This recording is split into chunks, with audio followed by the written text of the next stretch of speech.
Today we are going to have another look at my 1000 point competitive list as I tune it up for an upcoming tournament. And it's coming right up. Necrons!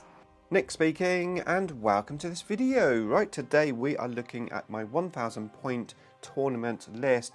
I previously posted a 1000 point competitive list on the channel. I had that reviewed by Planet 40k. If you haven't seen that channel or his review video, then it's all linked up in the description below.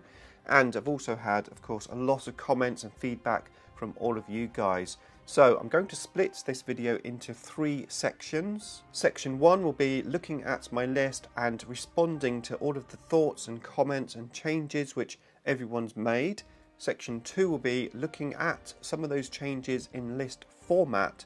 Section 3 will be looking at my final lists after playing some games. And then I want some help from you guys deciding which one of my final lists I should use in my tournament. And I say my tournament because that's what it is. I'm having a little mini tournament at my house. There's going to be around 10 YouTubers playing in this event, and it's going to be a 1000 point patrol detachment only. So that was my starting point, only a patrol detachment. So let's have a look at my original 1000 point list.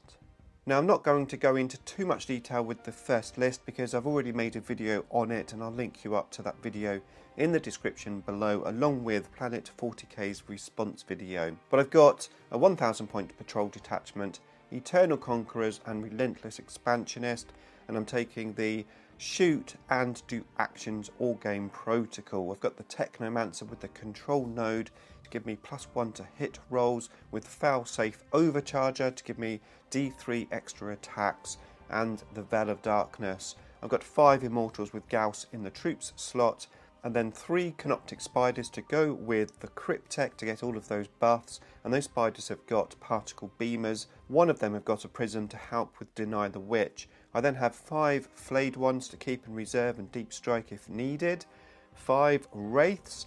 I had 30 points left over at the end of the list, so I put some guns on the Wraiths, 1 beamer and 4 particle casters, and the idea was to be able to shoot and do actions with the Wraiths. And then I had 5 Scarabs, and the heavy support slot was an Annihilation Barge with double Tesla, and then 3 heavy destroyers with Gauss Destructors. I was going to take 3 Necron secondary objectives with this list: Purge the Vermin, Treasures of Eons, and Ancient Machineries. I made this list at a time when I got together with Planet 40k for a collaboration video. We decided to do a list-based video. So, obviously, Planet 40k reviewed this list, and to be fair, he thought it was really good. He had lots of positive things to say about this list, and he found it quite difficult to find any loopholes in it. However, he did have some suggestions along with you guys. I had some great comments and feedback both on my video and on Planet 40k's response video, and I've taken all of that into account. So let's start by looking at some of those feedback ideas that I had and my response. So one of the big things which Planet 40k was suggesting was to remove the Flayed Ones. It's only 50 points for 5 Flayed Ones, but he was suggesting that Death Marks might be a better option. He felt that Death Marks had more synergy with the list because they can come down with their guns, deep strike in, and do an action as well as shoot because of my protocol, where of course Flayed Ones don't have guns. He also felt that the Toughness 5 would benefit me more than of course the Toughness 4 of those Flayed Ones, and they have the option potentially to snipe out characters. Although with just 5 models you're probably not going to kill a character, but you might be able to take a wound or 2 off of it. Death Marks of course are more expensive in points than Flayed Ones, but he made some other observations. He looked at my Wraiths, and in particular the guns on my Wraiths, which I have to be honest, guns on Wraiths is not something I usually play. But I put them on there because I had 30 points left over, and I thought it would suit the list being able to shoot and do actions with the Wraiths. However, he suggested taking those guns off. That saves me 30 points. He said potentially if I wanted to save an extra 5 points, maybe take the Gloom Prism off. I do like the Gloom Prism in my list though. That ability, even though it's only one power that you can deny, the ability to pinpoint a particular psychic power is very useful. So I'm definitely keep that Gloom Prism in there. I think it's a useful thing to have. Just being able to do something in your opponent's psychic phase is just nice. However, his point about guns on wraiths is definitely valid, and I think I could definitely maybe spend that 30 points better elsewhere. So if I did drop the flayed ones and then the guns on the wraiths and have 80 points left, yes, I could take a unit of death marks, but potentially other suggestions were another unit of immortals or potentially a second HQ, another Technomancer. And the idea is to keep the second Technomancer at the back with my heavy destroyers and then use the prismatic Obfuscatron, however it's pronounced, to protect my Cryptek from being targeted unless it's the closest model.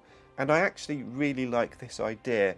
So that was mainly the Planet's 40k response to my list. And then I had some other comments from you guys, things like if I've got Canoptic Spiders in the list, then my unit of Scarabs should be bigger to take full advantage of the spiders. A lot of you thought that maybe the guns on the Wraiths weren't the best option, although some of you liked it, but most of you probably didn't, and I sort of agree with you there, and that's where I made my starting point. So I thought I would have a go at building a list around Planet's 40k's suggestions, and I went for some death marks in my list. So 5 death marks without the flayed ones. That gave me 30 points left to spend after taking the guns off of the Wraiths. And then with my 5 points left over, I gave the Annihilation Barge a Gauss cannon. And this is how my army would look in terms of model count with the new list. Now the other suggestion was about the Cryptek and the fact that I've only got 1 HQ. So the suggestion of 2 HQs, well, I did look at that as well. So I could take the Technomancer as opposed to the death marks, and of course the flayed ones would be gone as well, and I just didn't like the idea of losing that unit. The unit that has the ability to deep strike in is really, really useful. So if I was going to keep those death marks or maybe flayed ones, how could I get a second HQ in the list? Now some of the suggestions have been to take out the Annihilation Barge. I mean, I've got the heavy destroyers in there. They're the heavy hitting guns. Do I really need the barge was the question. So I could take out the barge, which would allow me to get the second Technomancer in and have some points left over.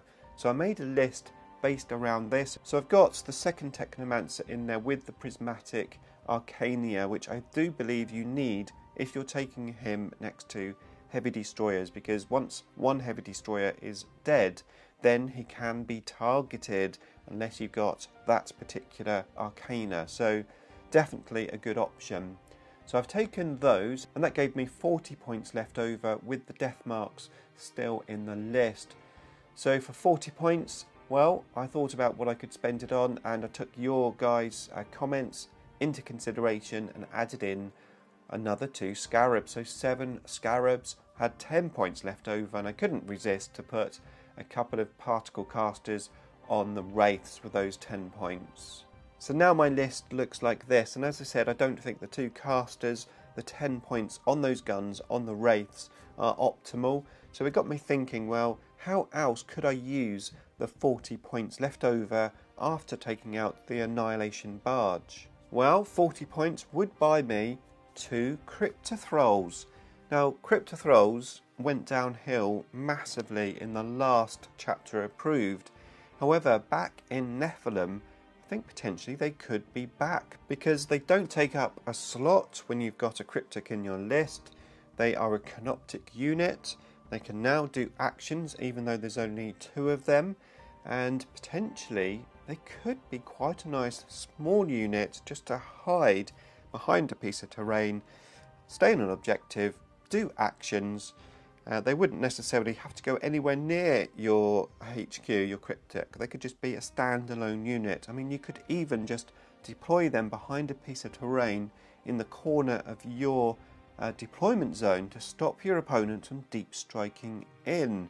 For 40 points, Cryptothralls are actually pretty good once again. So potentially I could have my list with Cryptothralls in it.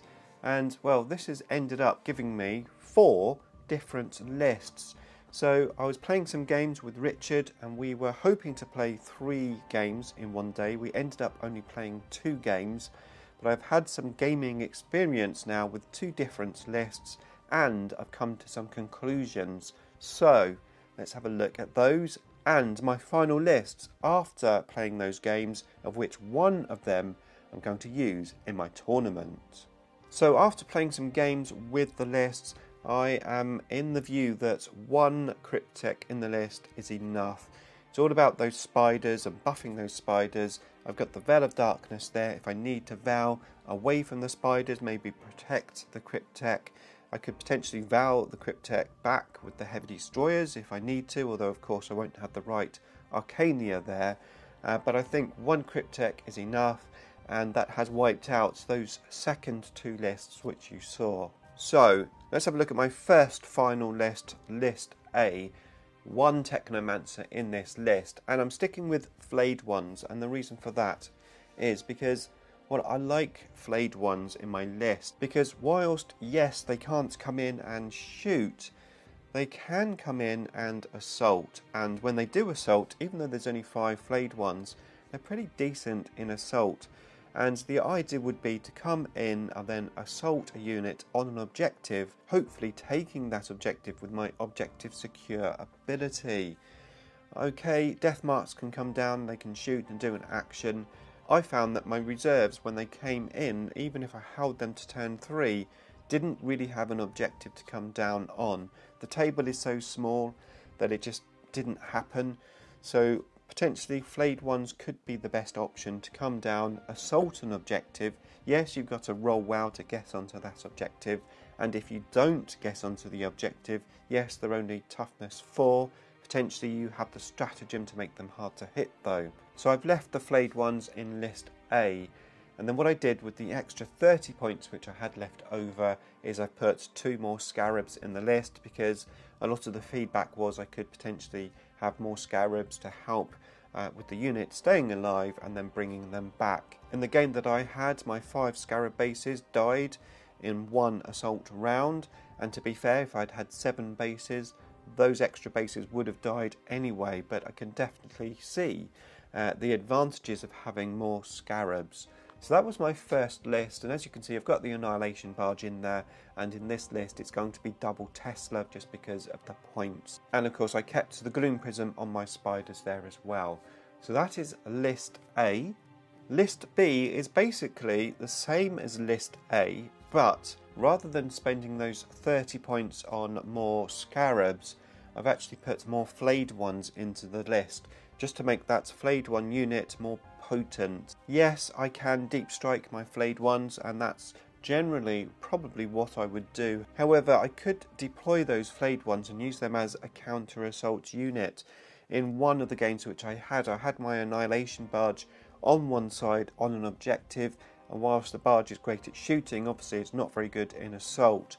I could potentially deploy my flayed ones next to that Annihilation Barge, a great counter-attack unit, and I thought having more flayed ones in the list would just make them more potent, potentially make it more worthwhile using the stratagem, hard to hit for that CP, potentially even the fight twice stratagem with more flayed ones could be pulled off. But of course we have a limited amount of CPs at this level. So 8 flayed ones, 30 points, buys me 3 flayed ones, which is pretty nice.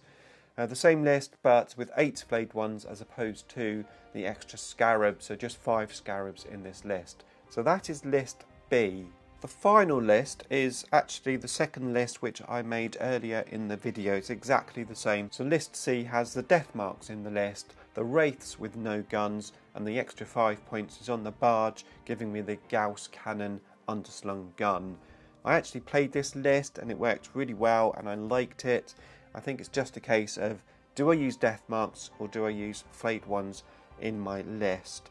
And that is my 3 final lists. One of these lists I'm going to use in my tournament, but I would love to know which list you think I should use. What I'm going to do is make a community poll on my community tab. I'll link you up to that in the description below. Head on over and vote on which list you want me to play. Then I'm going to reveal which list I'm going to use in the tournament in my live stream, which is coming this Thursday at 9 PM UK time. Hopefully, I'll see you there.